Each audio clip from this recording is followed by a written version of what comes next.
पंजाबमध्ये हरियाणामध्ये सुद्धा हे पीक घेतलं जातं. तिथलं तापमान आपलं तापमान याचं सांगड घालून अण्णांनी इथे लागवड केलेली आहे आणि यशस्वीरित्या साधारणतः 3 वर्षापासून अण्णा बरोबर आता तिसरं वर्ष मला तिसरं वर्ष आहे आणि चांगलं उत्पादन.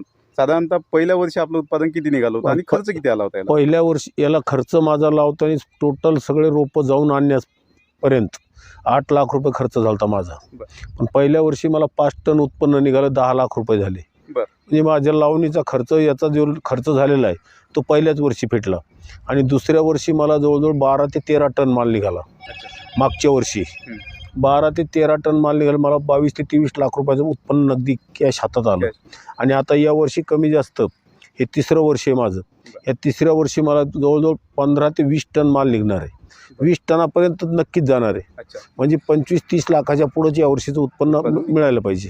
आणि मार्केटिंग आपण कशी करता? आम्ही तर आपला स्टॉल बघितलाच, येणारे जाणारे प्रत्येक जण 2 फळं